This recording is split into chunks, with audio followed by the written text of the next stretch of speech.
my podcast. I met up with some brother, man.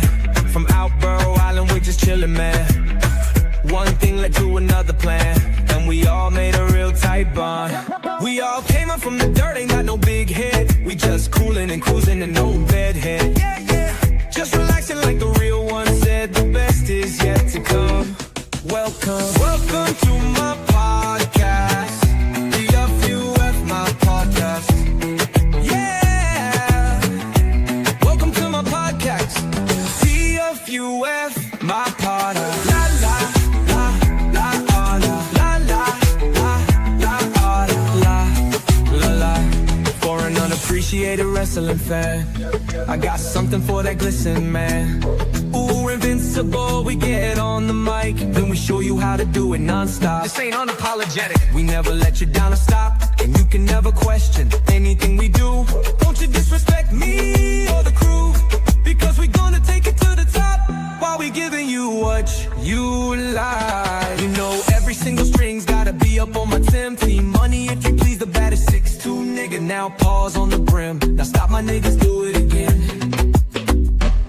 You know every day I'm trying to live righteous for the next generation. We truly the light bulb. Tell me. Welcome to my podcast. The FUF, my podcast. Just relaxing like the real one said. The best is yet to come. The FUF, my pod. La la la la la la la la la la la la. You know every day I'm trying to live righteous for the next generation. We are truly. Ladies and gentlemen, boys and girls, children of all ages, space, and time, welcome to the PUWF, which is the podcast for underappreciated wrestling fans. I'm joined today by my lovely, lovely friends and co-hosts and friends of all ages, Mr. D-Walk. Hey, what's happening? And Mr. Joe BNCO, the analyst of the evening. How are you, sir? Not too bad. How's everybody doing? Good, brother. Good. Okay, easy. All right, ladies and gentlemen, the point of talking about today was the fact that we have 4 topics to talk about, but we have a special. We're not going to talk about the hater until the end of the show. We're not going to waste our time. Not yet. Let's have a good time, get drunk, and then at the end we just rant. Exactly. But ladies and gentlemen, welcome. Enjoy. Hit that like, subscribe, and comment and all that jazz. And remember, the podcast for underappreciated wrestling fans is about having fun. Analysts talking, reviews, crazy shit, and videos galore. So let's go. First topic is actually going to talk about Rhea Ripley. This is the one video I don't have right now. So let's talk about Rhea Ripley and how Rhea Ripley needs a hug. Right. Dang. So basically, Rhea Ripley lost the championship to Io Sky 4-0 and champion defenses against her. And what problem was that afterwards, after she lost, there was a exclusive video backstage where she talked about like, oh, you know, I lost my smile. I don't really trust in friends. I should always try to like do this by myself. I knew I knew I was cocky and everything else.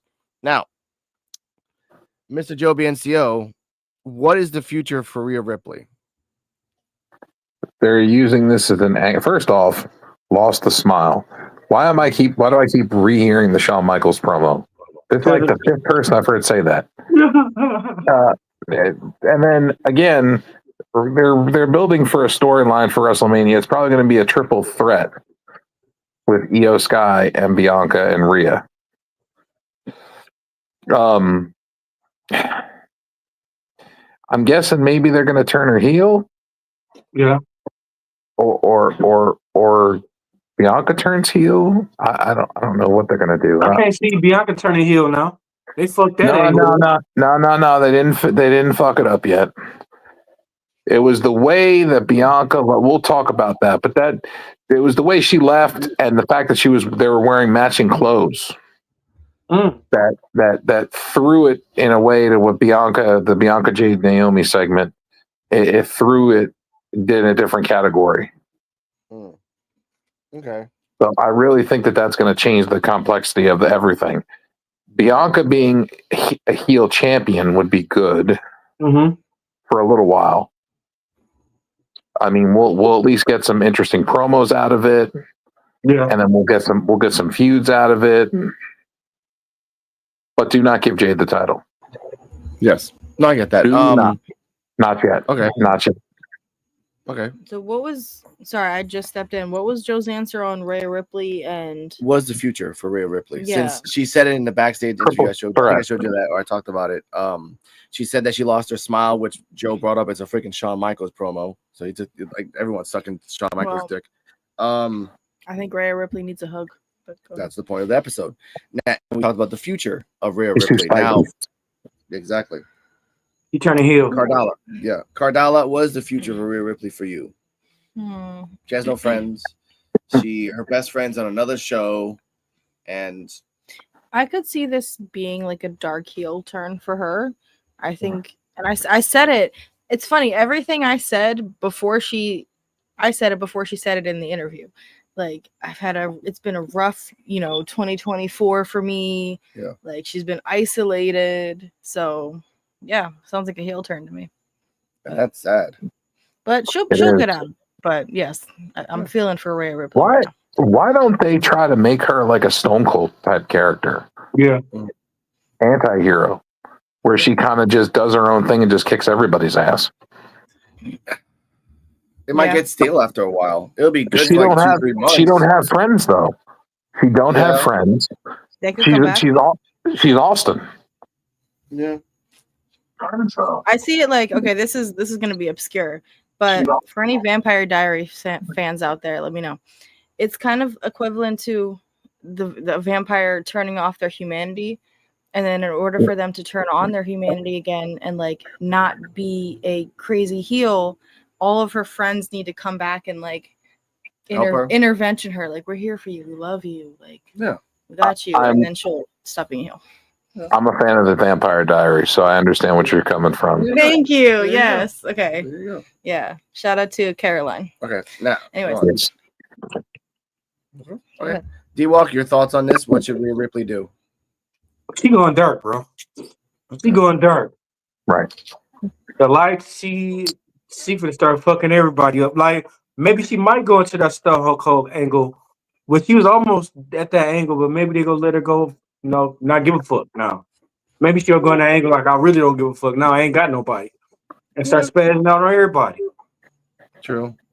Right. That would make sense. In a way, it don't make sense. It'd be entertaining to watch. It just wouldn't last forever. She'd just be spiraling out. Yeah. I mean, that's what they kind of did with Nikki Cross. They're doing it with Trick right now. Yeah. Yeah, but Trick is like, Trick gets angry for everything. Like, that's like, Rhea Ripley is like depressed because she had the championship and now she has no one to like help her and she's lost. Whereas in Trick's like, I lost the belt, but I'm just gonna piss off and kick anyone's ass who even looks at me wrong. Trick's like a mixture of Booker T and Bad News Brown. Damn. Yeah, a little bit of that. Yeah. But I think for Rhea Ripley, for the future of her, she needs to like, she'll go down a downward spiral, but don't go down the Chase University downward spiral where they just like, oh, I'm walking around the backstage for months and then like people representing me, like, no, I don't need that shit. If she goes down the path of self like craziness, go full like Al Snow and Head. Just like go fucking nuts. Go fucking Gold Dust. Stuttering Gold Dust or like imitation Gold Dust. Like just go nuts. Like I don't know, but it sounds cool. Sorry. You already know who Gold Dust is. I already told you about that character. But Gold Dust back in the time would know who Gold Dust is? Okay. Baby Dust. Baby does, yeah. He would dress up like everybody else. He would like stutter sometimes and like talk in a stutter thing. Like sometimes it would be crazy, but it would work. For Rhea Ripley, he did a lot of different gimmicks. Goldust took that character and he evolved it into many different things. Yeah. Especially one of my favorite ones, the one when he was hunting Big Show. Yeah. When Big Show was in the NWO, he's a bitch. I liked the one where he was out there with Luna with the black face in like hooker boots and shit. looked like he just walked off a 1970s street corner. Yeah, I thought that was hilarious. Or the one when he was doing the Rock, when he do the Rock eyebrows and the hair. Yep. Now, Good time. with that being said, Rhea Ripley needs to get the belt back, but she needs to get it as a heel to a baby face, which makes some weird sense. Yeah. Or full circle, go from heel to baby face as a redemption. But that means she'll never get the belt to the baby face. That's a year. That's a year not getting a belt for And I shit. mean, I thought it's such a shame that they took it from her so early, is what I was thinking to myself. Like, I feel like she just got it back. And I think Joe said it in another episode, like, the whole time she was fighting for the belt or had the belt, she was dealing with Liv Morgan. Yeah. So she really hasn't gotten a chance to like show out that much. To anyone else. So maybe that's why they took the belt from her, just to switch up the storyline, and then she can like show out to earn back the belt, even if she really doesn't have to. Yeah. Well, losing to Io Sky is not like bad or anything either. No. I mean, she's never beaten Io Sky ever. She's lost to Io Sky now 4 times. 4 She times lost in a row. FCW in FCW. She lost to her, and then she lost to her twice in NXT, and now once on the main roster. Yeah, I definitely think this is a redemption arc for her, because that reminded me, like, the only reason she lost that match is that she took her eye off the ball. She was gonna win it. Like, Io was just laying there knocked out for like a good 30 seconds. So yeah, I think this is a redemption period for her. He had her on the top rope, was about to do the The riptide, and Io reversed it into a Hurricane Rana, and then hit the moonsault, and it was over. It was just real quick, done. You blinked, and the match was over. Yep. But I'm happy to see Io Sky win, because I didn't want to see Rhea Ripley and Bianca Belair again. But No, I think, go on. Go back. Let's go back also a few weeks prior, or about a month.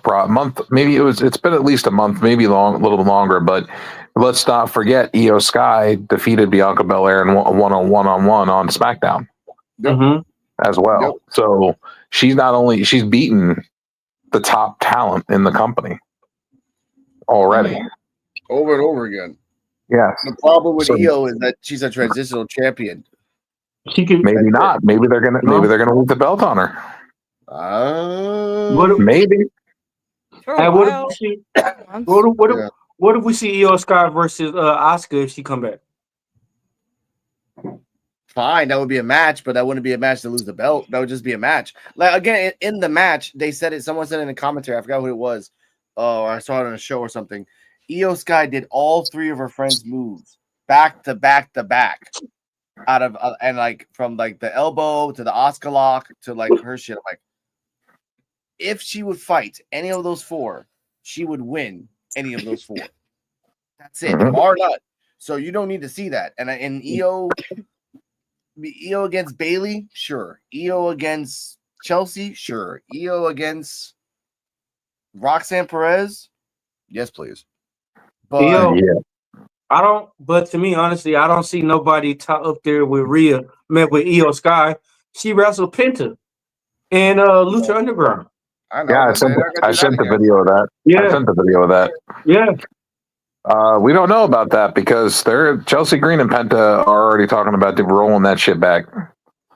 And they're talking, and WWE bought Lucha Underground. Well, TKO did. TKO bought Lucha Underground, and now they're talking about reviving it. So I don't know what they're going to do.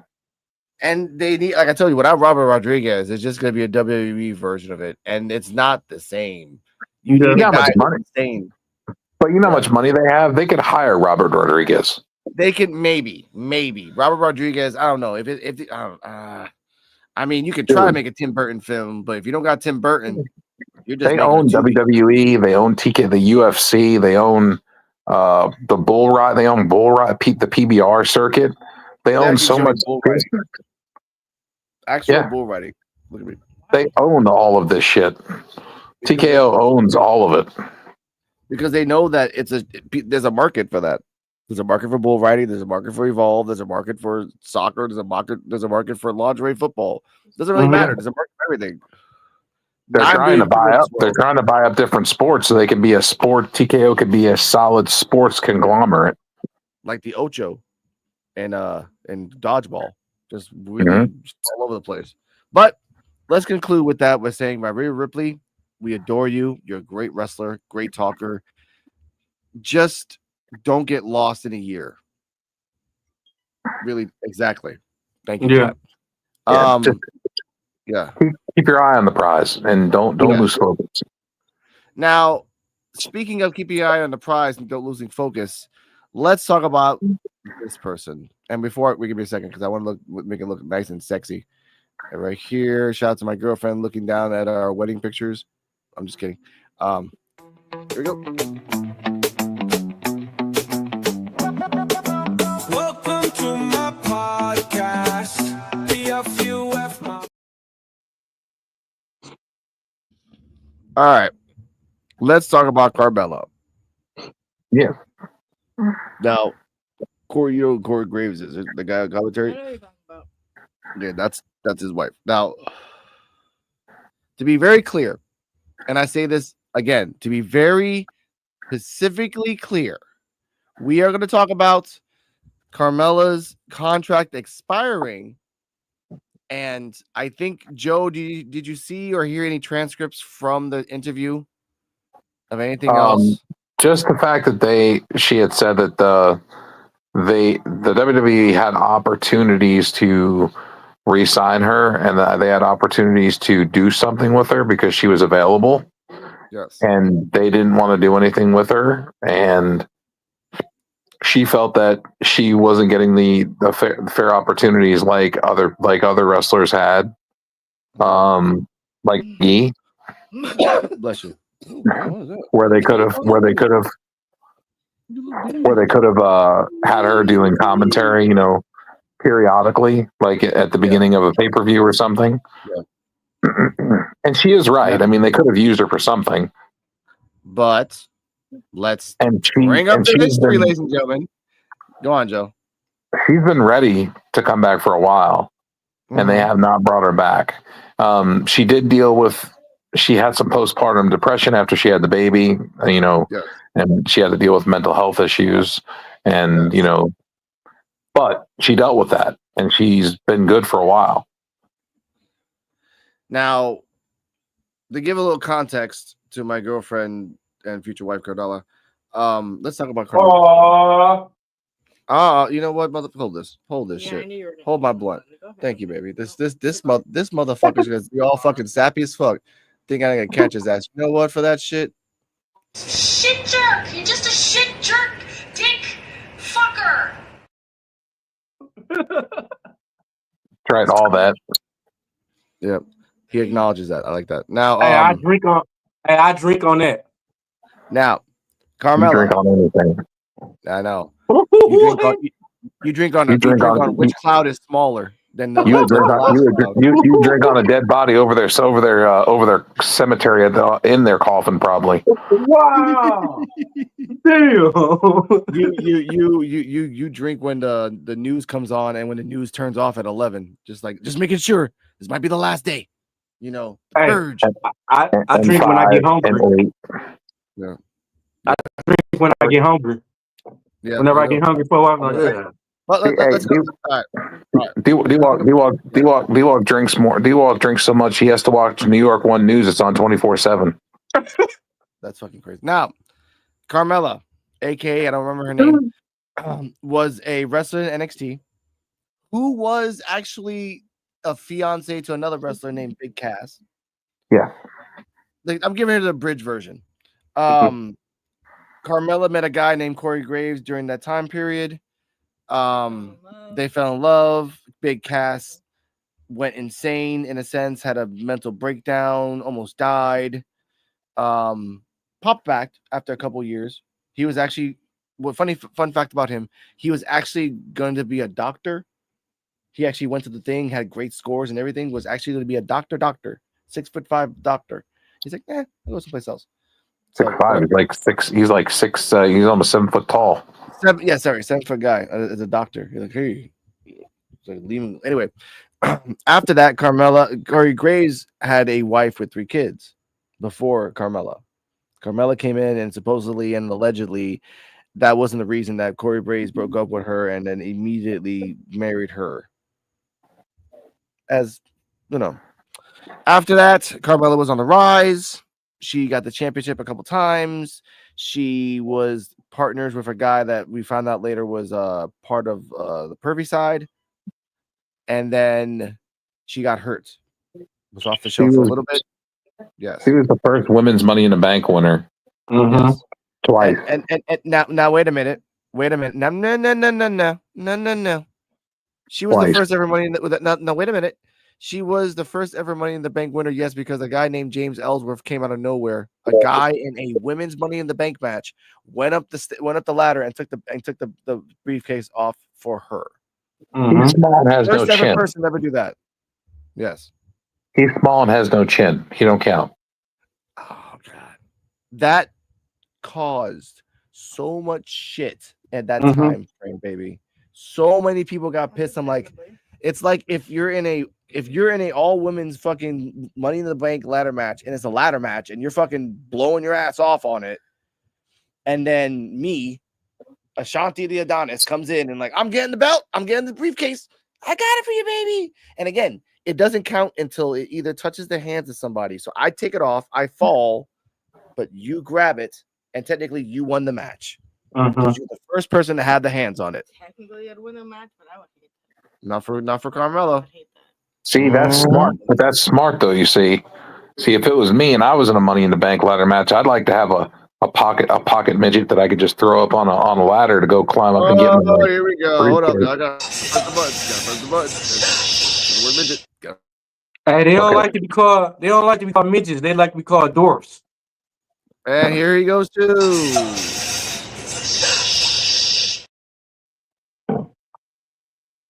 Little people, little persons. That's all. Can it we is. just Little combine the word and call them majorfs? Oh my God, 3 in a row. Hold on. Oh man, this is why I'm so looking forward to this show. My girlfriend's getting pissed though. No, I'm sorry. You know who gets a button right now? Alex does. Why? Okay. How dare you? Catch me outside. How about that? Oh, Yeah, I have a lot of questions. Number one, how Hey, you can't lie though. That would be an ingenious plan. Can you imagine Finley or somebody having Hornswoggle on like a backpack, pulling it from under the ring, and undoing the backpack and having pushing Hornswoggle up the ladder to get the briefcase? All right. If we're going this theory, then it's more like Ant-Man, like just a little Ant-Man in your pocket and just toss him up in the air and then just shoot. And okay. Now again, we're getting it with I have to show you the James Ellsworth. No, but I have to show you the James totally Ellsworth era because this is like, for me as a wrestling fan, I got so pissed off. It was ingenious. They only did it once because they realized they can never do this shit again. No. In this day and age, they can never do that shit again. He was turning into the Andy Kaufman. Yeah. And again, but then that's the guy who became a perv in the long run. He's like, let's cut his ass off. Anyway, then Carmella got hurt. She came back. She got hurt again. Then she got pregnant. She had a baby, postpartum depression. And around 2024, early, is when she was here, right? But what I'm alluding up to is the fact that we have already learned what happens when you try to hold out your shit and say, I want to do something else. A la Alexa Bliss wanted more money. What the fuck happened? She shut the fuck up after they said, get your ass back to work. No, they paid her. Yeah. They paid her.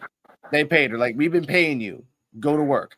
Now. No, they paid her more money like she asked for. There you go. That's it. I didn't know about that. Look at that. She's like, no, I want more money. Okay, fine. Mama wants, Mama gets. They wanted her back. Now, here's the thing. Alexa and Carmella are two totally different wrestlers, two totally different wrestling styles. Carmella is out of 100, will always be a 73. I liked Carmella. I thought she was a good performer. She was an okay talker and an okay performer, but she wasn't a nothing else but a 73. Liked her finishing move too, her submission. I mean, it was original. It was. I have to show you the submission. You'll get me for that one. I'm not familiar with her as a wrestler at all, but it was almost like a figure four. It was almost like a figure four, like around the neck. Yeah, she'll do it to me later. Well, no, but to be a solid 73, I mean, you said like out of 100. Out of right? 100, yeah. Like that's a pretty high like no baseline. It's a C. It's a C. Yeah, that's superstar. That's superstar status. Anything 70 and above is superstar status. Yeah. But not. But, How but, is that a C? You're thinking, baby. No, okay. don't Wow. No, I'm Okay, sorry. hold on. Don't let the American education system get you. Give me some beers. You damn bastard. Anyway, all right.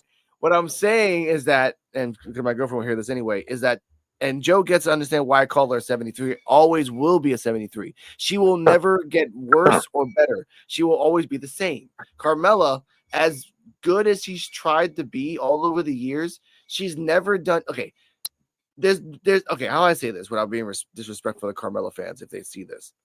I think she needs to go to another organization and show why she's worth what she says she's worth. Yeah. No. I mean like TNA or AEW or Japan or Yeah, somewhere I'd rather like see her in that. Japan. I don't want to see her. I honestly feel like they not gonna let her go, bro. They let her go. What the fuck are you talking about? Her contract expired. Yeah, dude, they didn't hire her back. No, her contract expired. I'm trying to get to that point. I'm trying to set ambiance. My bad. Disregard. Okay. Yes. The point is this. When 2024 got up, thank you. Nobody's over, please. The bottle. The thing that happened was that she was ready to go, but there was no room for her, no storylines, nothing to get in there. After a while, the contract expired, and TKO kind of, and I'm guessing this, TKO kind of realized we don't really need her. She won't really improve. We have 25 other girls in NXT that can probably do the same thing as her. We have Rizzo. By the way, Joe, yes or no? Rizzo is just a knockoff of Carmella. Come on now, honestly. I mean, no. Yes and no, but it's not the same. Okay. It's not the same. And Rizzo doesn't even look like Carmella.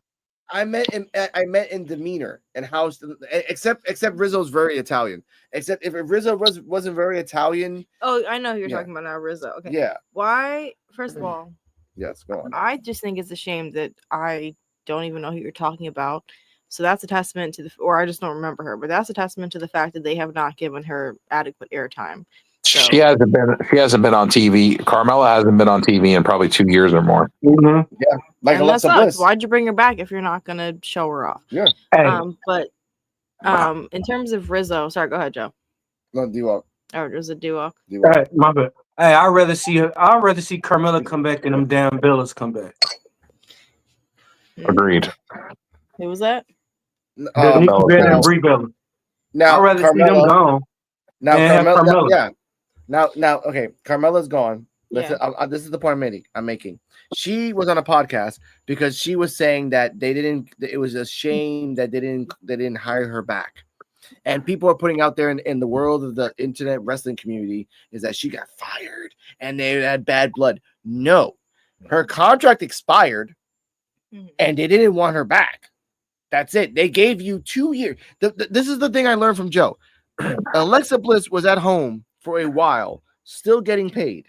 Had a baby too. A lot of money, right? Carmella was in home getting $250,000 a year while having the baby, and then $250,000 a year after the postpartum depression and the injuries combined.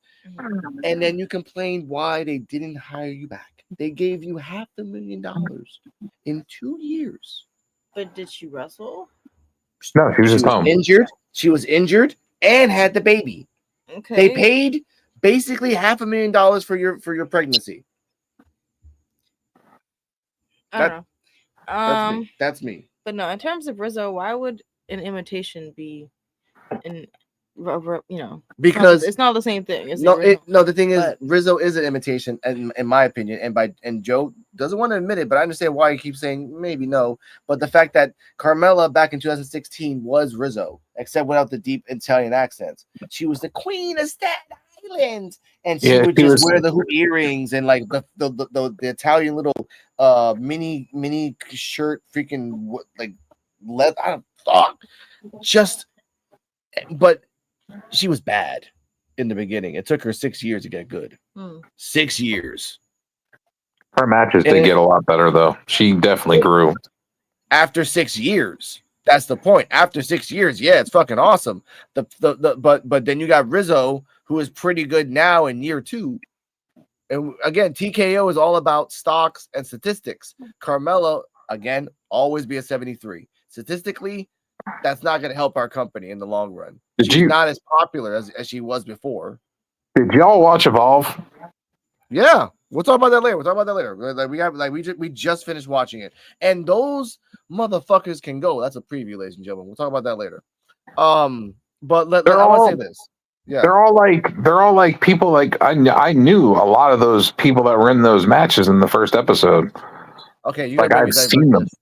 You're gonna make me divert this, and I hate doing this, but ladies and gentlemen, at 31 minutes, in that if you remember the beginning, in that crowd was Kaylee there? No, you talking about Kylie Ray? Yeah, Kylie Ray. Is that the one that has the mental breakdowns? Yeah, she was there. Oh, sorry, I had the name wrong. I kept calling her Kylie Ray. Ladies and gentlemen, Joe. You told me a whole story that was okay. Joe, take your time. Think of the mental holodex, and we'll talk about the story of Kylie Ray later when we get to Evolve. Once we get there, not now. Okay. Let's think about that for later. All right. Okay, but I'll say this so you can bring yourself into this. As a person that's a casual viewer, that was a badass kick. Sorry. This is Sparta. What would you do if the fact that you worked for a company for so many years and they didn't hire you, then you go to a podcast and kind of badmouth the company that didn't hire you back? What is the future for you? I don't know. I'm sure if another wrestling company wants to pick her up, they can do that. But then again, maybe does she want to continue wrestling? Because that's my thing. Is again, no opinion of Carmella as a wrestler. Like I don't remember ever seeing her fight. It's just a matter of like, okay, so they basically had her on retainer for like 2 years. So she was just chilling at home having her baby, and then they just let her go. Yep. That's the part that doesn't make sense to me and just seems petty on the part of WWE, just from an objective standpoint. Like, that's my question is why not give her the chance to fight before deciding to let her go? And her husband still works for them. So that was just kind of like, oh, you had a baby, you're done now. You can go. We paid you for 2 years. You can go. You'll be fine. And the reason write a book. And the reason I bring that up because of the fact that Corey Graves had legit heat from the back for what he said about Booker T and all this other shit and how he got demoted to NXT. They think that's part of the reason why she got let go. I think it was like a mafia fuck you. It's like you work with us, but at the same time your wife is out of the business. Still petty. So either way, it just falls on being petty on the part of WWE. So there's a history. That's my opinion, shit. But anyways. Also, Alex and Cardella and D-Walk. Also, what she had said, why didn't they use her like they used Big E, where she can just do a little commentary segment, with a panel, for 30 minutes before pay-per-views, like they do with E. That would be a woman's perspective. That would be good. And she did wrestle with mostly. They could have done a lot of things. Again, like she offered and said like they could have used me like they used Big E, but they never offered it to her. You know what's sad about that is that she was in the same class as the 4 horsewomen. All the girls you see now, she was in the same class as them. Not like the top, but she was there at the same time. Bailey, Charlotte, Sasha, Becky. Yeah, Asuka. Everybody. Emma. Shout out to Emma. I hope if she wants to continue wrestling or even being a commentator, that I'm sure she can find that opportunity somewhere. If she goes to AEW, they'll give her like a good chunk of a money contract, but then she has to work it out. If she goes to TNA, she has to wrestle. No talk shit. You can talk your shit, but wrestle. Because that's what you got to do. What you like. Well, the only problem with AEW would be her ex works there. Yeah, but I think he's moved past it in his life that he doesn't really give a shit about her anymore. Joe Hendry's theme song just played in my head. I know, but the thing is, like, I have no objectifying hatreds toward any woman. My girlfriend knows that. And his girlfriend works there too, Lacey Nair. Yeah, I know, but the thing is, I hope that all good things happen to Big Cass. Because again, there was I want to give shout out to the person who clipped this and the music and everything like that. There was a clip where Big Cass went to Europe, and he was supposed to be the bad guy, right? But not that many people have seen him for such a long time. So when he went back to, this might make me cry. So he went back to Europe and started doing the FU and all that other shit, people started cheering. Shout out to you, right hand Cam. And he's still trying to be like the asshole and shit. But just like when I watched him, like, dude, we can never be mad at you. Your girlfriend dumped you. You had a mental breakdown. You literally almost died. And now you're still wrestling. We fucking love your ass. So that's why, that. Yeah, go on, Joe. Just wait, because I'm hearing that Tony Khan is probably going to be signing Enzo. Yeah. And putting him and Kaz back together. And that'd be dope. And that's the part that it's going to suck, because that's why I say I hope Kaz has a great mental life, because if they get Enzo as the sun rises, he will get Carmella. He will buy her. He will put her on the roster and tell Cass, I will give you a shitload of money, bad or good. You're hanging out with her. That's a ratings pop. You know that, Joe. That's a fucking ratings pop. If they have Enzo, Big Cass, and Carmella, because Carmella was the hype girl. Dude, if Enzo alone, if Enzo comes out and helps out Kaz and you hear him on the mic, the crowd's going to go nuts. Crowd's going to fucking lose their shit. Yeah. They put them on the Jericho cruise this year, put them back together on the Jericho cruise as a surprise, and everybody on the fucking cruise popped. Even the wrestlers fucking popped. Of course, because no one expected that, because they hated each other at the end. Like at the end, they broke up because they realized. But we're digressing. We're digressing from what we were supposed to do. We're gonna have that another episode in the life and times of Cass and Enzo. You can't teach that. You can't teach that. But let's talk about now. I have to say this respectfully. Shout out to everyone that loves this particular wrestler. Shout out to BX Sports, Black Couch Booking, everyone that loves this guy. I am the one out of 9 billion that just doesn't. What kind of disgusting, despicable lack of respect is that Billy What's-His-Name show booking a match for the total package Lex Luger and Super Brawl? Super Saturday? What is it? I don't know what it's called. What is it called? Super Brawl Saturday. Super Brawl Saturday? Can he afford to pay me to wrestle around? I don't know. I'm one of the biggest legends and stars ever in this. God! And your t-shirts are too tight too, Billy! And you book a match with me against Ryan Killings? Look at me! I'm a total package. I will rip him apart. I'm pissed now. Hey, so I got a question. Now they put Lex Luger in there. Should Chris Benoit deserve to be in there in the Hall of Fame too? We'll talk about that at the end. We'll ask that question at the end of it. Okay. Now, Lex Luger, wrestler, WCW OG member, WCW Triple Crown champion as well. He's won all the belts in WCW. Joe, give him all the accolades. I have to have a cigarette. Give him all the accolades, and and give him some praise, because I'm gonna be the opposite of this. I need to walk around. Lex Luger has had a hell of a career. He's wrestled for WCW, WWE, well, F at the time. He's wrestled for AWA, NWA. He's wrestled for a lot of promotions. And he's won a lot of championships as well. Plus, he was the first man to body slam Yokozuna on the Intrepid on the 4th of July, which started the Lex Express run, where he headlined WrestleMania 10, I believe it was. Yeah, 10.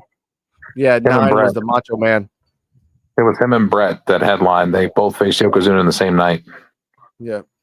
But Lex lost because he hit Yoko with the forearm, and he got knocked out of the ring and counted out.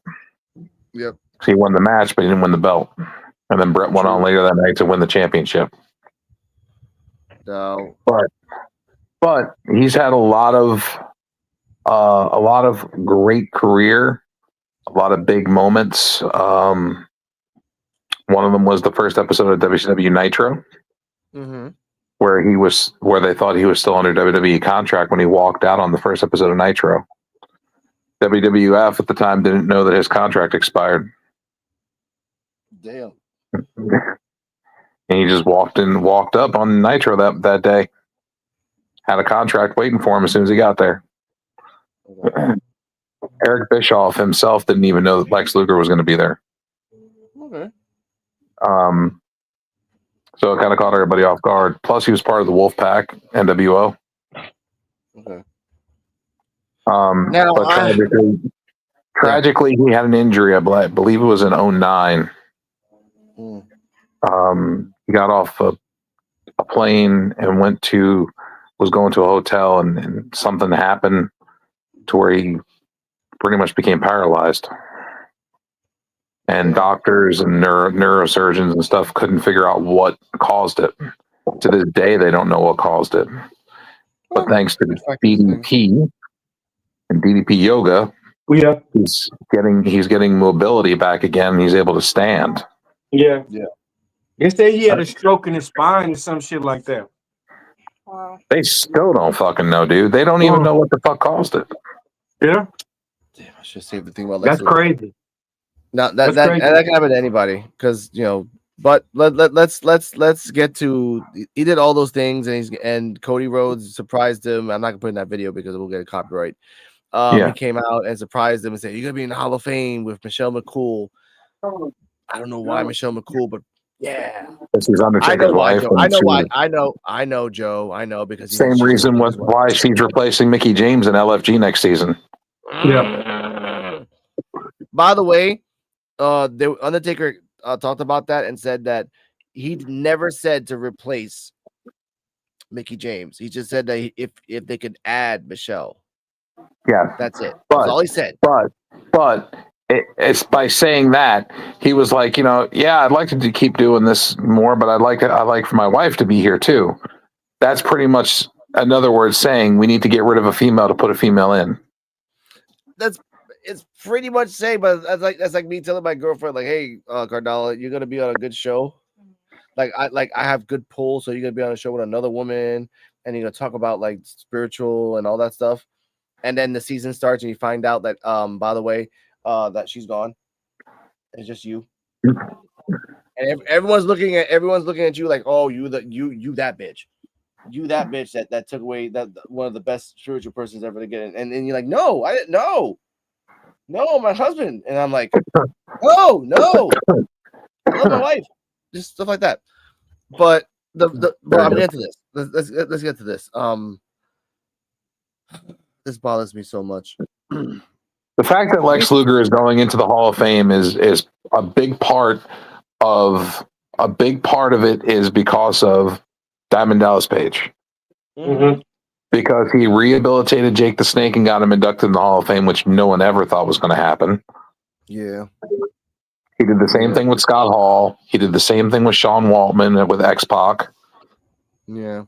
He has rehabilitated tons of people. So this they saying and trying to give DDP his flowers? They gave DDP his flowers. They gave DDP his induction. Mm-hmm. Yeah. Okay. I am of the minority, and I don't think he deserves to be in the Hall of Fame. And I don't say this. I don't say this as a cynical monster, but I say this that he should deserve the Hall of Fame after he's dead, because I say I'll explain why. He's not dead. He's not dead, but he was damn near dead. He was damn near dead, but that's like saying that to Ric Flair. We've said that 12 times in a year. Ric Flair's in better shape than Lex Luger, and that's sad.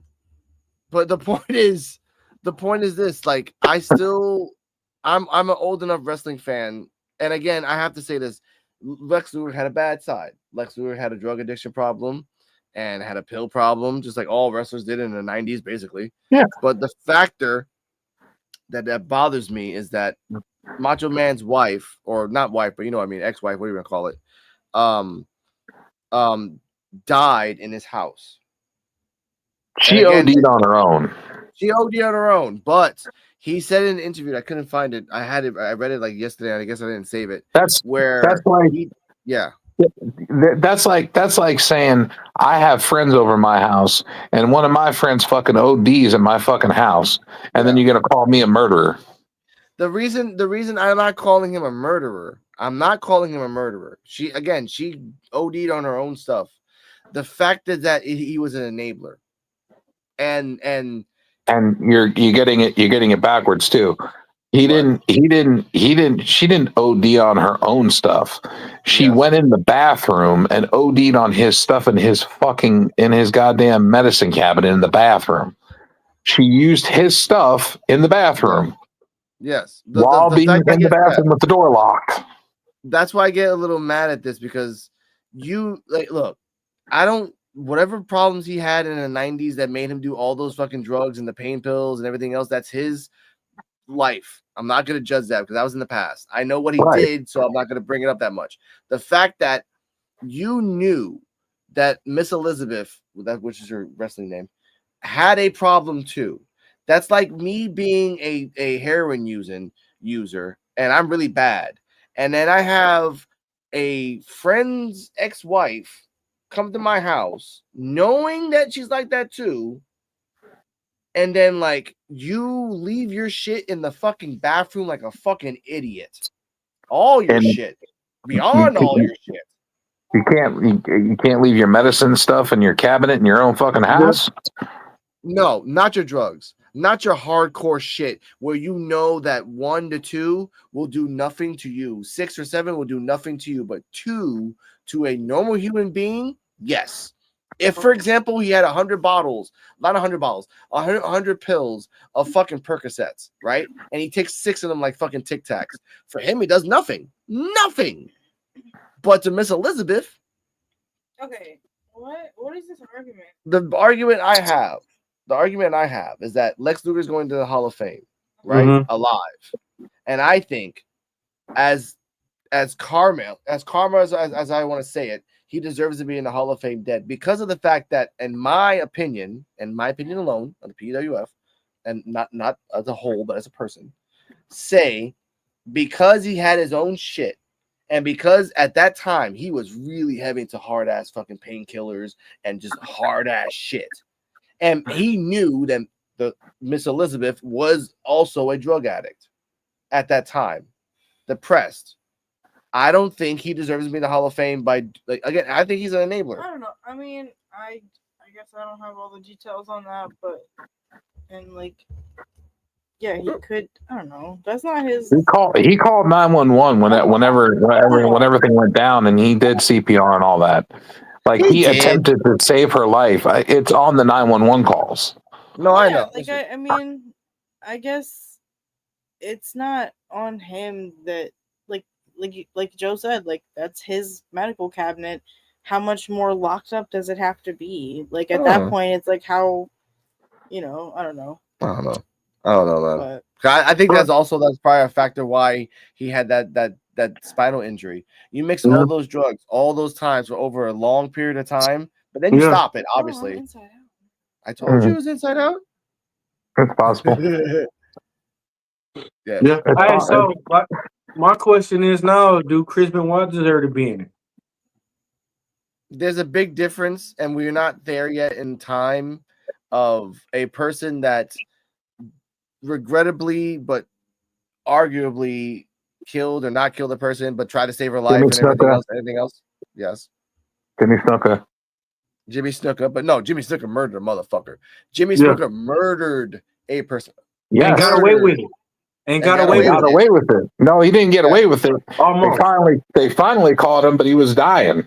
So they didn't put him in jail, but he was. But he was look at the lifespan. Yeah, the lifespan. Look, he did that shit and got away with it the whole time. Yeah.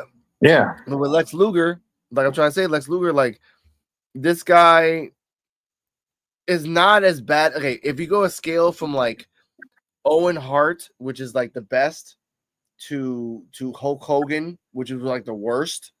And I say Hulk Hogan in the sense of like the liar, the manipulator, the shyster, that Hulk Hogan, not his body of work. You know what I mean, Joe? That Hulk Hogan. I get it, but he was not lying about Puerto Rico, though. That's documented. Okay, he was lying a little bit. He was lying a little bit about Puerto Rico because again, Puerto Rico was very territorial. That is true. Puerto Rico was very racist over white people. Ric Flair has even come out about that stuff. He said that it was bad in the beginning. Oh yeah, he said in the 80s it was monsters. In the 80s, when him and Hogan said when him and Hogan were going over there, he's like it was terrible.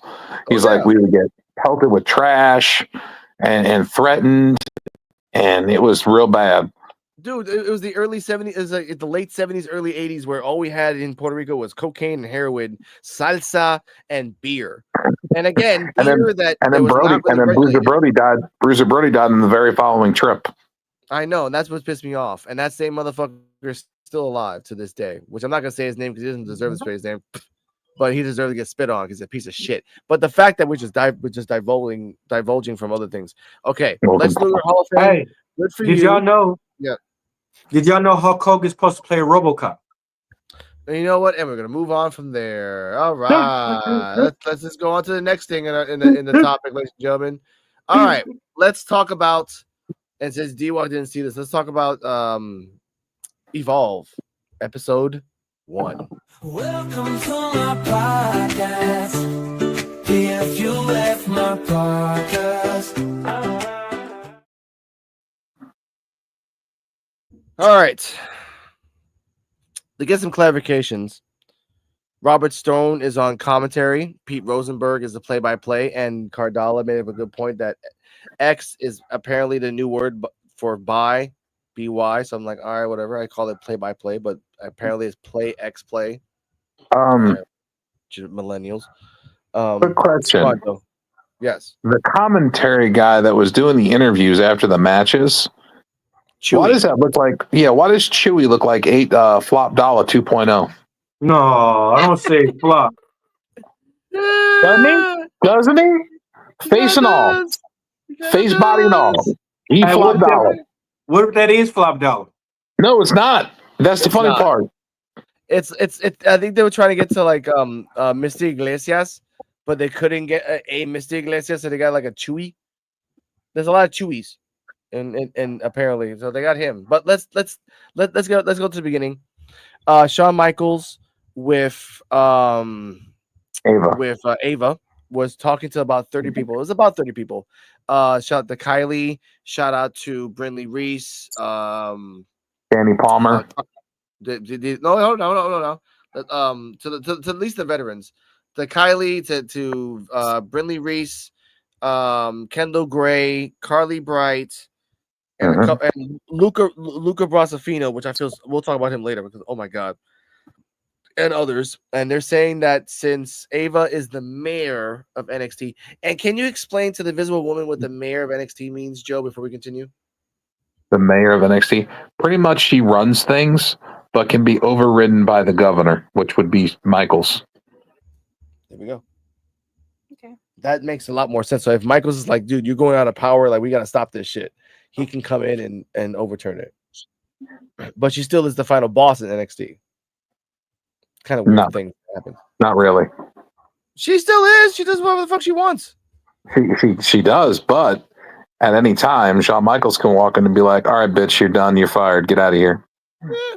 Oh, that's true. That's true. But that's the point I like about the final boss. You fire her, the real final boss comes in like, "Hey, Shawn, let's talk about it." You know, I'll fire you. The real final boss. I'll fire you. Yeah, yeah. Because Shawn, like you're looking at me, but that lazy eye is looking at that door on the way out. No. Then that means they're going to set up a match. No, they won't. They're just. Then we're going to get bald Shawn Michaels versus Final Boss Rock, where he's all like fucking oiled up and shit. No, man, they're just use Eddie Thorpe as a constituent. They better not. The way Shawn Michaels' lazy eye is, the way his lazy eye is, he'll wind up fucking super kicking the referee. Yeah, and I have to press that button because you know what? Shout out to, I know. shit jerk. You're just a shit jerk, dick, fucker. What do you mean? Or super cameraman. Yeah. No, either way. But well, they threw that back in NXT. Okay, but let's talk about the people. Let's talk about the people here. Shawn Michaels and Ava. No, mostly Shawn Michaels say that look, since Ava's just got here, I'll start the matches for this first episode or first week, whatever. Starting off, we'll get Kendall Gray and Carly Bright versus Danny Palmer. Danny Palmer and Kali, not Khali, but Kali, and it's the same name as the Indian god of death and rebirth. So shout out to $1 for that one. And was that Kali Armstrong? Yeah, Kali Armstrong. The wrestler, yeah. Kali Armstrong. It was the athletic African American woman that was. She was very big. She looked like Bianca. She looked like the size of Bianca. Yeah, we'll talk about her later. Are you? Are we talking about Evolve? Yeah, we're talking about the first 2 minutes. The first 2 minutes. Okay. I'm saying Shawn Michaels just said that they announced. Yeah, Shawn Michaels picked that. Shawn Michaels did not say the second match. We had to find that out later. Well, and that will be Keanu Carver or Oba Temu versus London something. Yeah, he didn't mention that. He didn't mention that match. No. But then he says at the end, we have a 3-way tag match. We have, which I didn't know it was actually a tag team called Swipe Right. We have Brad Baylor, Jackson something, and something. We have Cappuccino Jones, Matt, freaking what's the Cartwheel? Mike Cartwheel and then Super. I forgot their names. They're just whatever. I just remember Cappuccino Jones. You didn't take notes. No. This was gonna be a general I was stopping it a bunch of times. I told my girlfriend, look, this was just a general review of it. I'll go back and watch it and write down notes. It was only 47 minutes. I know, but I wanted to enjoy it because again, this really surprised me. I got home from work. Okay, guys, shit happens. Now, damn, why you said that serious? He said because I was like, why do you like I write notes all the time? They're in my head, but I'm drunk. Yeah. So therefore, the notes are kind of like taking a little bit of time to get to in my head. No, yeah, I know. The notes became dyslexia because you drink because you're drinking. Exactly. Shout out to Mahal. Small but deadly. Shawn Michaels. One is Shawn Michaels looking. One is Shawn Michaels' eyes looking north, and the other one looking west. Now, yes. That I'm not gonna say that joke because I feel bad for people that have lazy eyes. I had a girlfriend like that too. But at the end, they said that was gonna be the main event. So we start off with the tag team match of Dina and Kali versus Carly Bright and Kendall Gray. Cardala. Yeah. Do you remember the match? The first match? The first match. Talk about the match. It was pretty good. I like that they had info about all the different wrestlers. Oh yeah. Kendall Gray was standing out. There was beef between her and her tag mate. Who were we just talking about? Kelly Armstrong. I feel like she could have showed out a little bit more.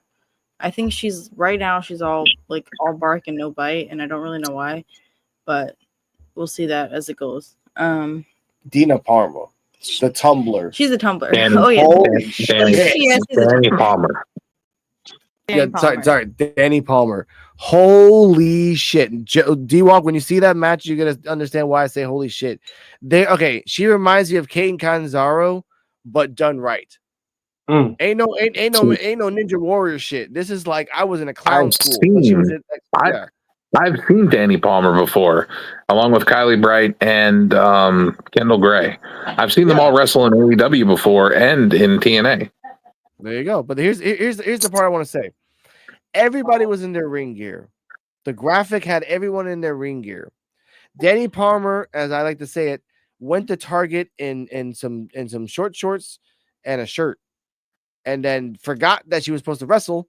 She's like, "Well, I'm just gonna wear short shirts and a shirt." I'm like, because everyone how the fuck is Kendall Gray looked like a fucking Power Ranger villain, and Carly Bright looked like everyone was dressed up like everyone. But then she's like, "I got this from Target." and I like wearing them. They feel good. But I want to say this: Danny Palmer is a tumbler. She did a bunch of moves, roll ups, counters into roll ups. But Kendall Gray, being a 3-time NCAA wrestling champion, showed out, and she reminded me of Fallon Henley, but the right way. Carly Bright is too much into like Emma. They copied Emma and then put Carly Bright.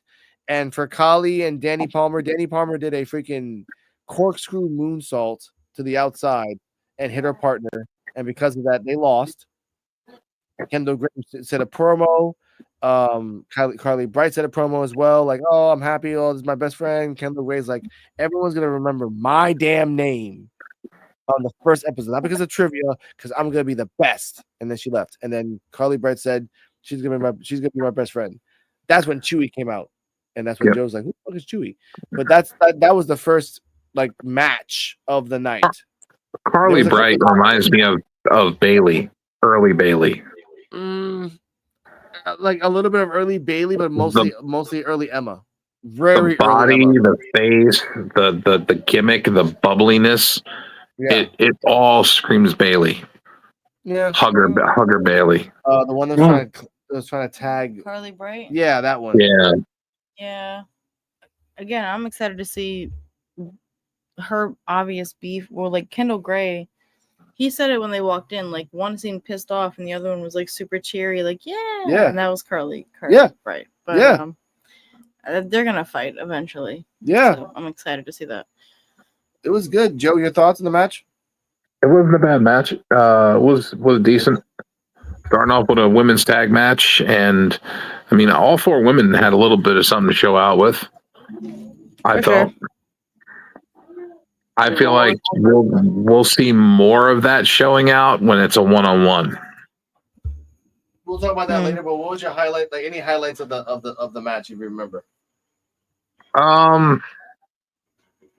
That one, the one move that I think might have been Kendall Gray. I don't know if it was Kendall Gray or it was Danny Palmer. It might have been Danny Palmer when she did that.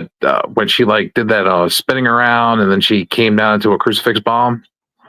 Oh, that was Ken. Who was that? That was Danny too. Danny did Danny Palmer. That's what I thought. Good. Yep. Yeah, she's good. I see potential in her. Two people did that in this episode today.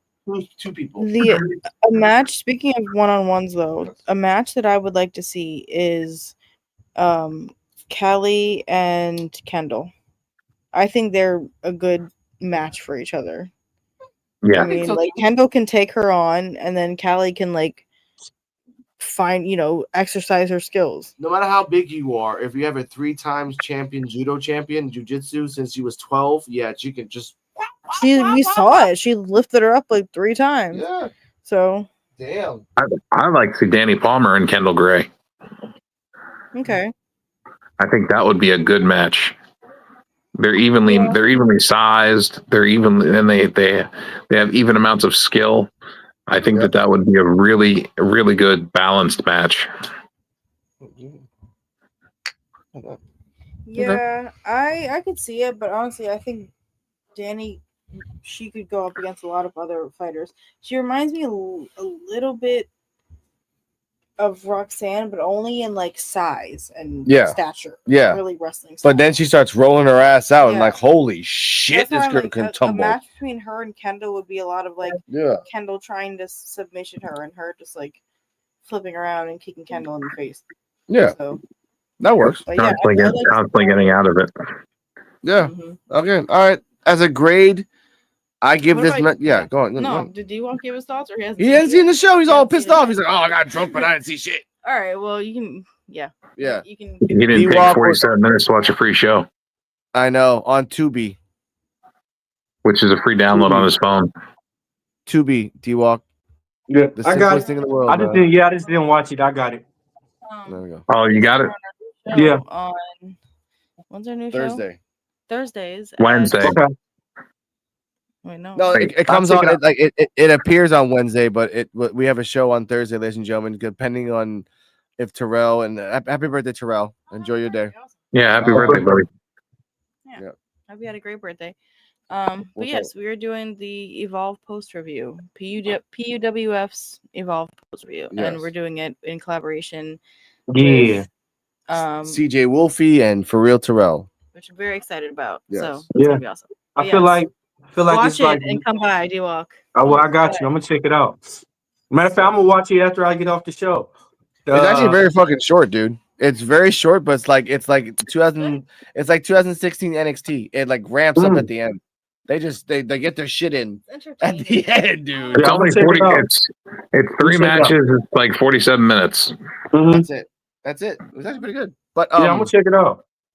We go after that. We move on to the second match, which is Keanu Carver versus something London. I don't remember his name. Tilly London or something. Something London. I think he's from Brooklyn. Yeah. So Keanu Carver is from Washington D.C. He says that. Well, is he? Yeah, he was in Washington D.C. Okay. Well, he went to Temple, so shout out Temple on Philly reference. So, he must have they must have D.C. What are you like? My bad. He went to Temple University. Shout out to Temple University. I love my girlfriend, so I have to say that. The other guy from New York, he was a football player. Then he wanted to do things, and then he stopped becoming a football. And he was in a 30-second match with Keanu Carver, but great things ahead of him.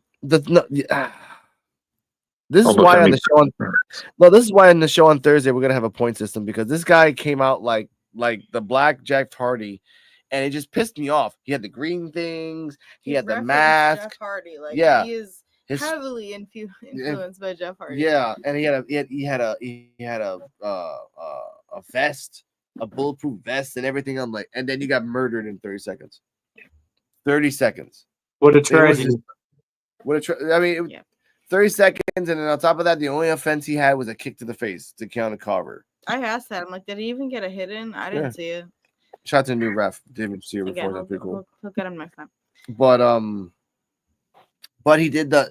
I don't know what the ending was. I think he did like a I think they call it the Sky High Power Bomb, but it was a very good power bomb walk where he just hold this for a second, where he just picked him up like a baby. And then lifted him up like a baby, and this is the circle of life shit, and then slammed his ass down for a power bomb. But so like a last ride. Yeah. It can't. Well, he didn't grab the guy's pants. He's just lifting him up so damn high, like the last ride. But I do like Keanu Carver's rendition of a power bomb, because now I think about it, when you do a power bomb, you land on your butt, legs spread out. But the way he did it, his legs were down, right? But the second he landed on his butt and his legs were down, he got up in one knee and then pinned, instantaneously. That's good ring sense, because then that's not just a power bomb. That's a power bomb, boom, turned into a pin, quick as fuck, and that's what he's supposed to do. Yeah. And this guy's a young ass motherfucker. He knew that shit. Maybe they're building up another monster. They are. He looks like Uba. I think that's why they referenced Temple. I think he was a wrestler at Temple. So Temple University. Yeah. So I'm excited to see it. So he's a technical sort of wrestler, that he's not just doing it for show. He's about get that pin. The drop step is what. Yeah, exactly. He did a power bomb and turned it into a drop step immediately to get that pin. Go on, Joe. I want to see him take on the one guy from No Quarter Catch Crew. Tavion? Yes. Okay. I would. Okay. I would like to see him fight one of the Hank and Tank, or Hank and Stank as Joe. Tavion Heights versus that guy would be pretty nice, I think, because they have similar backgrounds. And Tavion went to Japan and to Noah and learned and got better. And now he's Eddie good. Go ahead, Joe. Eddie Thorpe. Yeah, she said that too. I stopped myself. Wait, you said Eddie what? Thorpe too? Wait. Hey, Thorpe. Eddie Thorpe. Hey, Thorpe. No, we're trying to get that guy off TV. We don't want him to have TV time. No. Tubi, even Tubi though. Damn. That's still TV. He still gets airtime. No. Go away, Eddie Thorpe. Trick Williams will be too strong. I could see him being another Oba in the future, but he needs to level up. And I just there he got the champ, by the way. I think it wouldn't be bad for Eddie to do a little guest star moment on Evolve. I mean, it's too late. It's already over. Whatever. But for next tapings. Yeah. I'm just Okay. thinking about it. Like, I think he needs to switch up his. I just think Tavion Heights is a good middle ground guy Yeah, that can for give the sure. guy that can give him a good match that can actually fit into the Evolve setting. I would like to see that match. Yeah. But Evolve has been a very big thing. I mean, in the past, look at the superstars it created. But they're not using it like that. They're using it like the guys at NXT that are good, but are not being used properly and need to be like they need to be put in a freezer for like 6 months to a year. But speaking of that, isn't Keanu Carver one of the 4 guys in the mask? If that's the new group, or they changed him out? I thought he was. He looks like it. He said that, yeah. I thought he was, but I don't. That could be wrong. He has the same hairstyle as the other guy, but it could be wrong. But either way, but I want to say, after the match, he was walking out. There was a guy. What was that fucking guy's name with that weird vest we saw? El Gats. What is it? The guy, the dude. Yeah, but there was a guy that was like wearing a very light blue. The Geo or something. Something again, ladies and gentlemen. General review. Not recording anything. They were coming out, and then he was like, Keanu. By the way, they have the chant. That's the part that I'm guessing. Like they're making him like Oba, calling him Keanu, like that alone. By the way, oh shit, Joe. Oh my god. This guy reminded me of Kona Reeves, but not in a bad way. Like just because there was a guy named Kona Reeves in NXT, and like it didn't like work well for him. But either way, shout out to Keanu. It didn't work. But either way, Keanu leaves. It did not. Keanu leaves, and then the other guy that was in the crowd was like flexing, and then Luca Busafino was in the back and said, "Look, I know the Dawn is the Dawn of NXT, but I'm the Dawn. I'm the boss of Evolve." You know, I like he kept saying he said his name 5 times. I counted it. Yeah, he said you'll see me here every week. Yeah, because he got demoted. Damn, not even Stacks. He have been demoted. Yes, he's not demoted. He's pulling double duty. Yeah, which is fine. I feel bad for him because I really thought Stacks would be here way before Luca Rusafino, but Luca ain't done shit. Not since fucking Ridge beat his ass. Maybe this isn't a demotion. Maybe this is like a mini promotion. Yeah. Like you said, he gets to make his own family.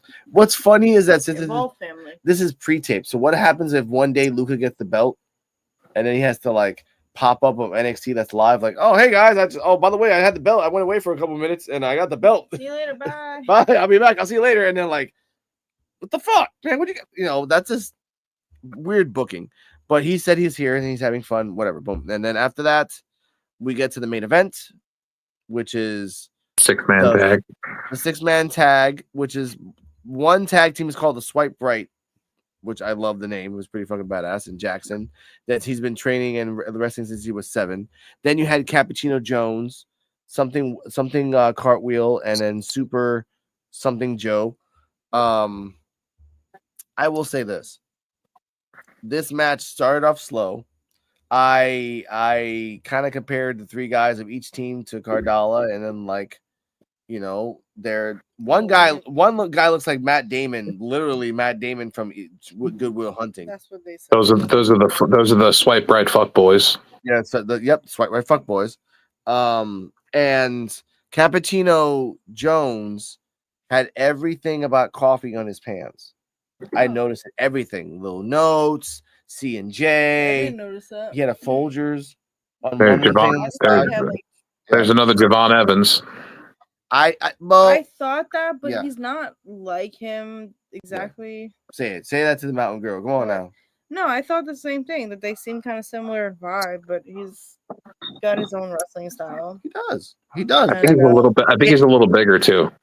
He is, but his pants make it bigger. Very Gen Z is the conclusion. Thank you for bring that up, Cardella. Like, what do you like as a whole? What you thought about this? Like, this theme? It's just kind of weird that like this is my generation. Like these people are my age or younger than me. Yeah. 20 and minimum 20. But so yeah, these are Gen Z wrestlers, and they're very much pulling that. I don't know who told them to come up with these gimmicks, but they really went hard on the like Gen Z topics, like I don't know, Tinder and fucking coffee. Yeah. I don't know. The coffee thing, and the guy, by the way, the guy came in with a coffee cup. That's his thing. He's Yeah. just gonna carry Sadly. around a coffee cup, and it's kind of a perfect little prop because it's, I don't know. That's a funny thing when you're watching TV shows and you can notice that an actor is obviously carrying an empty cup. You're like, oh yeah, woo! I don't know. He stole that from Prince Nana. Yeah, Prince Nana had that too. But the fact that the promo for the Swipe Right Fuck Boys was like, I've been with your mom, I've been with your daughter, I've been with your sister. I've been with everything. Like it just sounded so nasty. Like that means these 20-year-old boys and 22-year-old, the other guy's like 22, 23, has fucked every single age graphic from legal to like the Goldens. Senior citizen. I call them the Goldens, but I respect that. It is very much a lifestyle. And I don't know why we were talking about. And they were saying that in our commentary too. And I will say, shout out to this commentary team, Tom Ferguson. Yeah, go on. Sadly, I know someone like that in real life. You mean D-Walk? No. Wow. No. I know. Hold up. I gotta put up a D-Walk. Not going to mention the man's name, but I know a former a guy that was a wrestler. That's he had a nickname, and if you know ICP, you'll understand the reference. But his nickname was Super Balls. Super Balls. So, oh man. So yeah, you know the Waffle House story, D-Walk. Yeah, anyway, man. But anything didn't matter what it was. Didn't matter what, as long as it was legal, or didn't matter the age, as long as it was legal. That he was sleeping. No teeth or nothing. Yeah, my appetite got spoiled real fast. Anyway, yeah, good story, Joe. I appreciate that you kept it. I've seen D-Walk do some nasty shit too. I've seen him with some real old people. I mean, and that's why right now on the spot, I right there on the spot, I made this. It's D-Walk. I mean, I've seen. I mean, in his 20s, I saw him with women that were definitely in their 60s. Clearly, hey, I try to forget that, man. Don't try. You know what? I've been there. Go look. I'll put it out. Look. I've done it too. Daddy, chill. What the hell is even that? But you know that's what alcohol does. It turns 60-year-old women, making them look like they're 20. Yeah. Another quick reference here for anybody who's seen Floribama Shore, that one episode where Courtney kisses a 60-year-old woman. Just because. Just fully makes out with her in a bar. Just because. It's Courtney. And there's nothing wrong with that. No, now we were talking about. I totally forgot what the fuck we're talking about here. We're talking about. Evolve. No. We're talking age differences. Yes, but we're talking about Evolve. I want to talk about Mr. Cartwheel, or I like to call him Mr. Speedball Mike Bailey 2.0, or just. I thought you were gonna call him Flip Gordon. No. This motherfucker is Speedball Mike Bailey because he does the same exact thing. This guy did so many cartwheels. That was, I gotta show you Speedball Mike Bailey. That's the guy that has no shoes on, and he would just. Yeah, I was gonna say he wasn't barefoot. No, but he acts like him. This guy also did a crucifix bomb to one of the guys, Mr. Cartwheel, and was jumping like crazy. And I didn't know this. He was a gymnast for 12 years. Like that I did not know that. I'm like, this is the reason that he can just spin, and these are the people I wish on a falling star this guy was at least 1 foot taller. That's the only thing I hate about that, is that he's like 4'9". He's the guy they can play. They can put him as Puck in the Wolverine movie when they go to Canada. You know what I'm talking about, Joe? Alpha Flight. He's that fast. Like, but the thing is, everyone had their part. Everyone got their shit in. Mr. Cappuccino Jones had a Superman punch called the Espresso Shot. He did a special that I forgot what it kind of looked like a Trouble in Paradise, sort of looked like it, I guess. But they call that the decaffeinator, and he did a beautiful elbow drop from the top rope. Beautiful. He's pretty good. He was pretty good. Mr. Cartwheel did his shit too. Crucifix bombs, like I said. And I forgot. Oh yeah, and I don't know who won, but at the end, Cappuccino's team won. Yeah, Cappuccino's team won. In the end, Cappuccino's team won. They were surprised. This was a strong opener. I mean, not opener, ender for Evolve. So Cardala, your rating of the match. First ever. I'm gonna give it a B, I guess, just because they were really showing out. Everybody got to showcase their individual styles, and that was the goal, I guess. Yeah. Okay. I give it an A because this reminded me of NXT 2016, where like the main event, if there was a 6-man tag or 3-man tag, whatever you call that shit, like everyone got their shit in. Everyone. And that was the goal. Just show out. Like show out. This is why this is the best NXT ever. Oh my god. Because everyone's fucking doing the specials before anything else. So I love that shit. And I love that they're building up replacements for the future when other people leave. Oba leaves, you got Keanu, right? KT Catanzaro leaves, you got Danny Palmer. Lash Legend leaves, you got Kali for now. Bailey leaves, and as long as Kylie's mental health is good, you have the next Bailey. Now, before we end this show, Joe, your rating of the 6-man. Give it a B. I mean, it was good, but I felt like it could have had a little more. But I felt it was good. It was a strong showing for the first show. Okay, I respect that. All right. Now, before we go to I think it's like the end of the show. The next topic, I think it's the end of the show. Yeah, it's the end of the show. Oh wait, no. Now we got the final thing that D-Walk's been waiting for. Can you give a brief history in case I was wrong about Kylie to Cardala and to the world to give about Kylie Ray? Why I worry about Kylie. Kylie Ray has had mental breakdowns numerous times. She was hired with AEW. She had a mental breakdown. She had to leave. She requested out of her contract due to mental health reasons. They granted it. TNA, same issue. WWE, she had the same issue with NXT. She's already had 3 mental breakdowns. We don't want to see another one. She gets these mental breakdowns, and she's like, I can't wrestle no more. And she's very young. She's super young. I thought she was 30, but then I looked it up. She's like under 30. No, she's like 20 something, 27, 28. But that's she's too young. She's having all these mental breakdowns and contemplating knowing if this is what she wants to do or not. I don't know. I mean, I guess she's getting another chance because she got the ID program that picked her up. So hopefully she stays healthy and keeps her mental health in check. There you go. That's all we can really hope for. I mean, Yeah, I'd appreciate it. I mean, I don't want to see nothing bad happen to her. I mean, she's a good performer when she performs. Yeah.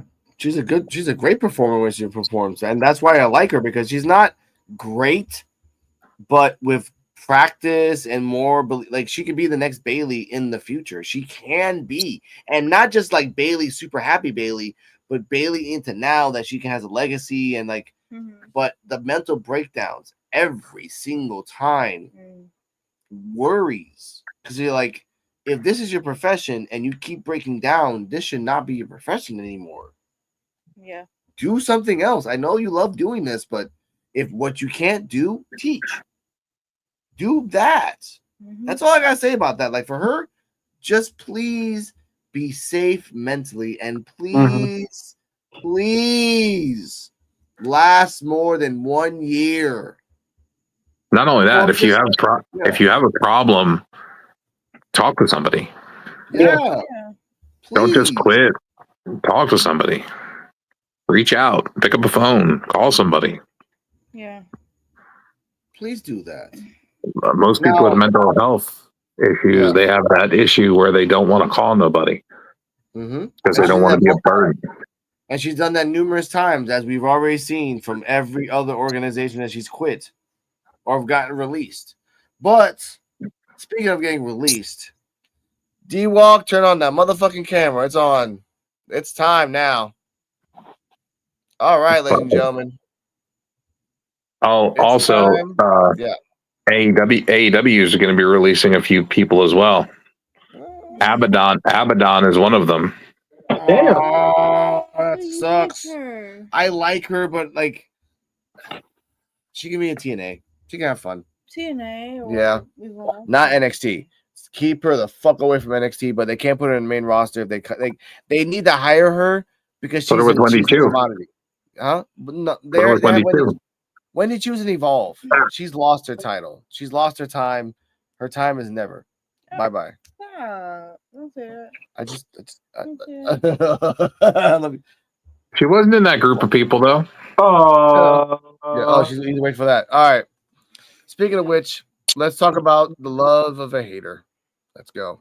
Urbanovich has only one mission: to go around the internet and tell people they're wrong, but he never says why. And if you try to ask him this, he won't give you an answer. Just post another stronghold song.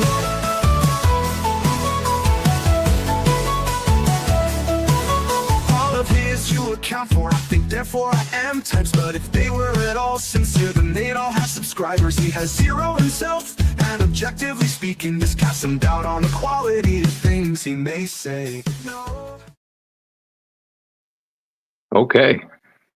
By the way, lyrics, my girlfriend's laughing her ass off.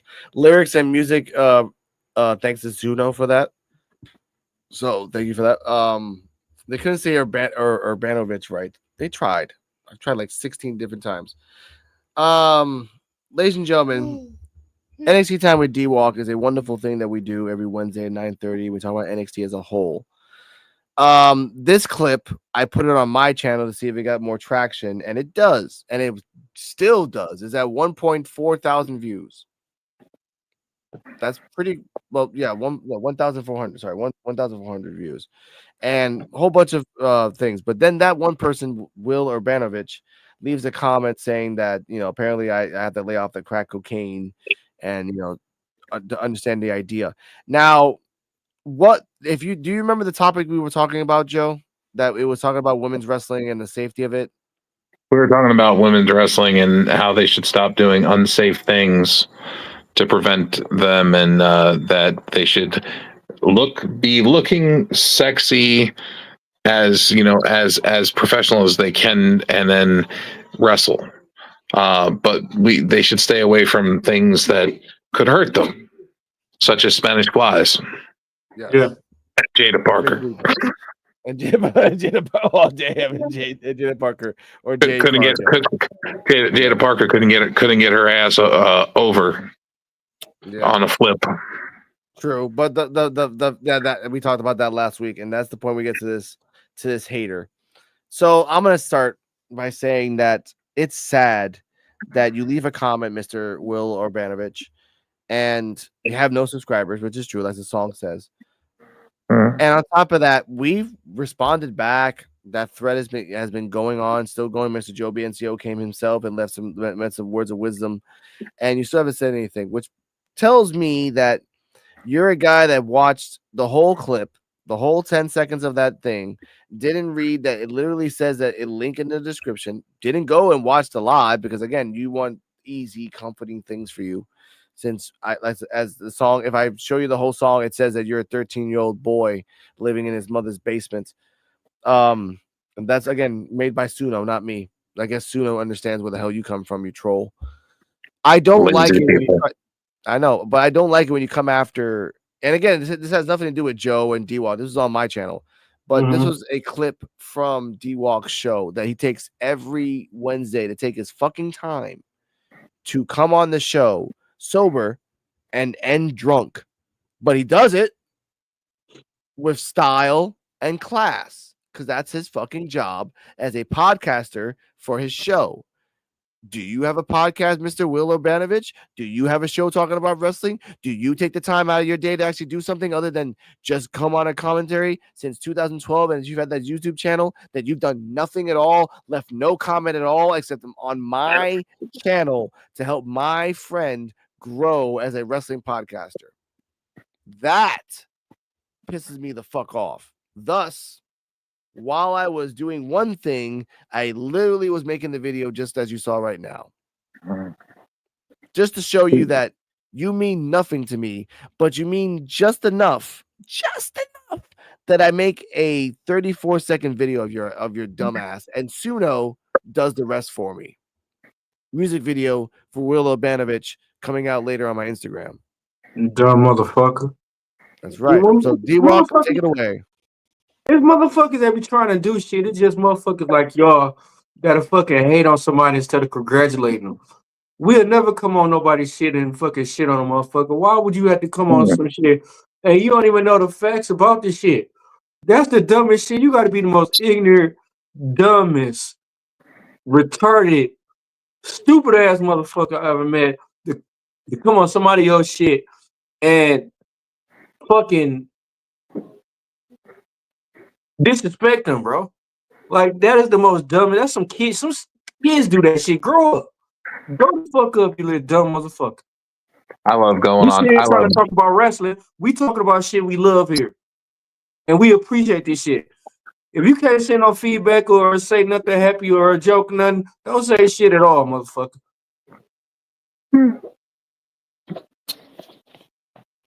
Yo, I go on other people's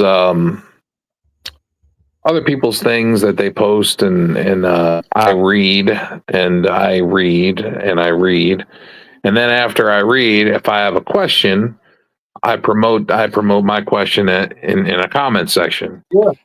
Now, because I ask a question, usually when I ask a question, I'm usually getting bombarded by idiots that just want to fucking badmouth me and shit because I ask a question. I asked a question because it's an honest thing that people should be doing, is asking questions. Get all the facts before you start making assumptions. Yeah. You know?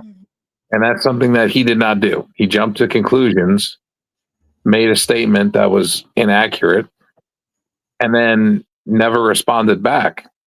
Coward. Never. Fucking coward. The comments there, man. I responded back to everybody on the comment thread. Yeah. No, it's sad. I tagged him on my YouTube channel. I posted it. It's on my community post thing. It's all there. I told him I'll see him tonight. Like, it's the point that, like, if you have the balls to leave a comment but not show up and explain why you said that. Oh, I was making a joke. Da da da da da. Oh, don't take it seriously. We don't take anything seriously. We just want to know why you took the time out of your life and leave a comment on my fucking channel, talk about my friend's fucking channel, and not explain, except make a comment about crack cocaine, not explaining why you didn't. And by the way, which bothers me even more, not to the point that I'm obsessed with this guy, but it bothers me that my faces, no one's face was on there except for D-Walk's. No one's face. That StreamYard, you dumb motherfucker, made that video. StreamYard, cut it and put it out.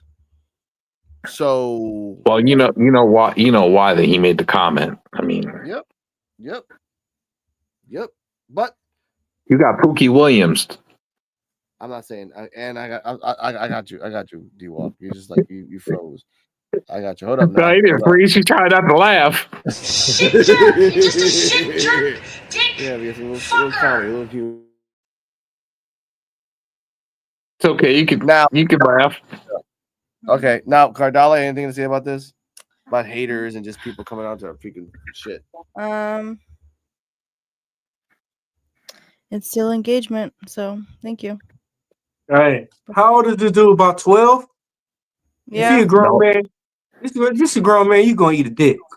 No, you know what's funny? Suno, when I typed in a person that hates us, but like whatever, it actually made a song saying that was a 12-year-old kid in the basement and has no friends. Like literally, the song made it by itself. I didn't write this stuff down. That's a lot. So there's a lot of different versions. So A lot of different versions of NXT time with D-Walk too. But I bet you. But sometimes I we bet end up you. here. I bet you live in a basement. You hate your life. You fucking probably tried to kill yourself 17, 18 times. all right, we're not saying we're not promoting unaliving here. That's Oh, where my you get bad, my copyrights, bad. ladies and gentlemen. Okay, my bad. All No, right, my but bad. We I will take say that back. though, Let me rewind that. Let me rewind you that. can't rewind a live. We can't rewind a live, bro. You can't rewind a live. Okay, that was too dark. That was too All right, dark. Okay. No, But let me say this. but I hope you probably live in a fucking basement somewhere you fucking hate. And you hate your life. And you hate people around you. And you fucking probably eat fucking sardines every fucking day. And you hate your life. Find a hobby. All right. Again, ladies and gentlemen, nothing wrong with eating sardines. But for him, it's a piece of shit. But ladies and gentlemen, I will say that was NXT time. Oh, sorry, not the fucking NXT time. That was PWF. It's almost 2 hours. Almost 2 hours. It's a good show. Basically, D-Walk, it would have been easier if you just would have called him a basement golem. Yeah. Good one. Yeah. That's what I'm talking about, Joe. Yeah. And I dare you to make another comment. I dare you to fucking make another comment. Fucking destroy you. Okay. I'm being quiet for a reason. Wait, let's wait. Oh, I still can go? Oh, okay. Like I said, I dare you to fucking leave a fucking comment now. I'll fucking destroy you. I'll fucking mess up. Oh, man, I dare you. Oh, I'm wishing you do. I know. Don't fucking shit. All your shit will be gone. You won't have no kind of fucking social network. I'll make sure of that. And that's a lesson in why minding your business is free. Exactly. And you should always comment kind things on people's videos. Yeah, because then you get Or traction. ask questions. Ask questions, exactly. This is the second hater we've had since the start of this show. So this is actually nice. Next year we'll have 3 more and have some. Again, I have all the time in the world when someone pisses me off. I got time today. I got time today. And how they say it, if you ain't got no haters, you ain't doing nothing right. Exactly. Next week we'll talk about some things. Yep. Next week we'll talk about stuff of that nature. No, Roadblock. Yeah, Roadblock is next Tuesday, so we'll talk about that on Wednesday. Ladies and gentlemen, I want to give a shout out to Kane the Destroyer for unlocking the pro versions of U-Cut and Polish. You know what the fuck I mean by that. Because of that, this new version of the intro of NXT Time with D-Walk is upon us. So as an outro, for the next 3 minutes, we're going to let this go right out. Come by Wednesdays, NXT Time with D-Walk, 9:30. We will talk about Roadblock, the post, and everything like that. Stay healthy, stay happy, booyakasha, and everything else in life. And remember, condoms are not free, but babies isn't either. They can be free. Yeah, they are free if you go to the free clinic and they fucking suck ass. They have holes in them. And your life is free until you start fuck with the wrong people. That's right. That's right, dude. That's right. Booyaka, booyaka. Now Urbanovich has only one mission: to go around the internet and tell people they're wrong, but he never says why. And if you try to ask him this, he won't give you an answer. Just post another Stronghold song.